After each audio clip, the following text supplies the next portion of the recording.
Bonjour et bienvenue dans cette nouvelle vidéo de lecture. Aujourd'hui, je vais vous lire le livre Noah et les Piratouks de David Descoteaux. C'est un Canadien qui fait des livres pour enfants sur le thème de l'économie et de la finance. Et aujourd'hui, je vous laisse découvrir quel est le thème que nous allons aborder. Noah et les Piratouks.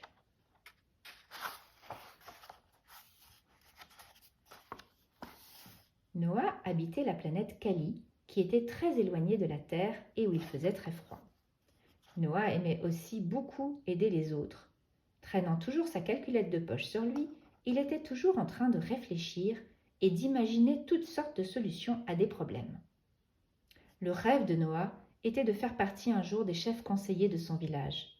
Ceux-ci prennent des décisions importantes pour aider les habitants à se nourrir, à construire des maisons et à se défendre contre les piratouks qui viennent souvent voler et détruire les récoltes de nourriture. Un jour, les vieux sages du village décidèrent d'organiser un concours pour trouver le prochain chef conseiller. Le concours consistait en 3 épreuves où les candidats devaient savoir calculer et prendre les bonnes décisions.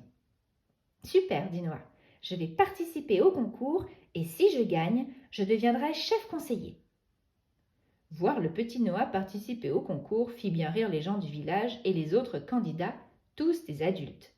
Fâché qu'on se moque de lui, Noah comptait bien leur montrer ce dont il était capable. Pour la première épreuve, les participants se réunirent sur une montagne. « Regardez au loin, dit le vieux sage du village. Il y a 2 magasins qui offrent de délicieux cornets de crème glacée à 12 boules. Dans celui à votre droite, un cornet coûte 4 pièces d'or et il n'y a personne qui attend devant le comptoir, dit-il. Dans celui à gauche, le même cornet coûte seulement 3 pièces d'or. Il y a beaucoup de gens qui veulent des cornets de ce magasin. Vous devrez vous mettre en file et attendre environ 2 heures pour acheter votre cornet. » Ensuite, le vieux sage posa une question. « À quel magasin devez-vous aller pour que votre cornet de crème glacée vous coûte moins cher ?» Noah n'eut pas à réfléchir longtemps. « Facile, le magasin de gauche, dit-il fier de lui. »« D'accord, dit le vieux sage. Et maintenant, dis-moi ce que te coûtera ton cornet de crème glacée, demanda-t-il. 3 pièces d'or, dit Noah. Pas tout à fait, dit le vieux sage. Si tu vas dans le magasin de gauche, tu devras attendre 2 longues heures. Pendant ces 2 heures, tu aurais pu faire plein de choses. Tu aurais pu travailler, par exemple, et gagner d'autres pièces d'or. Ou aider le village en réparant des clôtures ou en aidant à chasser les piratouks. En d'autres mots, le choix d'aller au magasin de gauche te coûte plus que seulement 3 pièces d'or. Il te coûte tout ce que tu aurais pu faire d'autre avec ces pièces d'or. Et en plus, il te coûte 2 heures de ton temps. C'est ce qu'on appelle le coût d'opportunité. Et tout bon chef conseiller doit bien comprendre ce coût pour prendre de bonnes décisions pour le village, dit le vieux sage. Zut alors, se dit Noah, je ne serai jamais chef conseiller. J'ai échoué. Pas si vite, jeune homme. Je donne une seconde chance à tous les participants. Toutefois, vous n'en aurez pas une 3e. Réfléchissez et soyez sage dans vos décisions, dit le vieil homme. Ouf, pensa Noah. Maintenant, il faut que je me rappelle ce qu'est le coup d'omoplate. Le coup d'hippopotame. Non, ce n'est pas ça. Le coup d'opportunité, fit une petite voix qui semblait venir de sa poche arrière. Calculette ? Tu sais parler ? Noah sortit la calculette de sa poche. Ah, il était temps. J'étouffe, moi, caché dans ton pantalon, dit la calculette. Désolée, calculette. À partir de maintenant, je vais te tenir dans ma main et tu pourras m'aider pour les épreuves suivantes, dit Noah. Le jour suivant, les participants durent se rendre à la banque du village pour la 2e épreuve. Chers amis, cette seconde épreuve sera simple.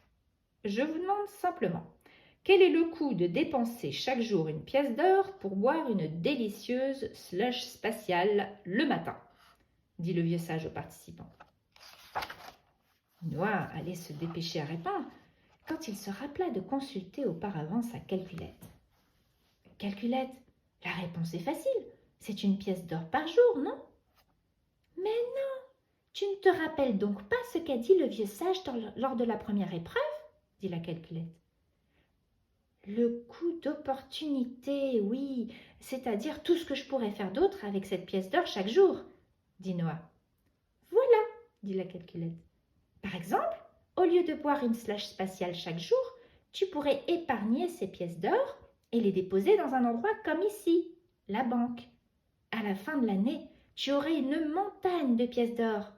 Cette montagne, c'est donc le coût d'opportunité de dépenser une pièce d'or par jour pour boire une slush spatiale, expliqua la calculette. Monsieur, monsieur, je crois avoir la bonne réponse, dit Noah. La slush spatiale coûte une pièce d'or chaque jour, mais il faut aussi penser à ce qu'on pourrait faire d'autre avec la pièce d'or si on n'achetait pas de slush spatiale. Par exemple, on pourrait épargner ces pièces d'or et avoir une montagne de pièces d'or à la fin de l'année, dit Noah tout sourire. C'est ce qu'on appelle le coût d'opportunité.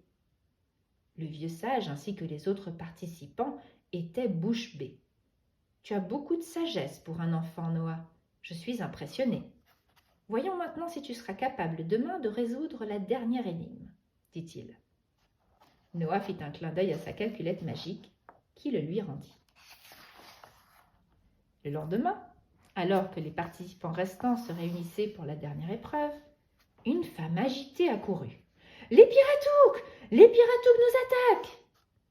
Une centaine de Piratouks couraient en direction de Noah et des autres. Ils avaient fabriqué des bâtons et des casques et se préparaient à venir voler la nourriture du village pour se nourrir. Noah consulta sagement sa calculette magique. « Aide-moi, calculette, je dois faire quelque chose pour aider mon village. »« Noah, si tu veux devenir un bon chef conseiller pour ton village, tu dois apprendre à réfléchir par toi-même. Je ne serai pas toujours là. Fais-toi confiance, tu as appris la leçon et tu es capable de trouver la solution. »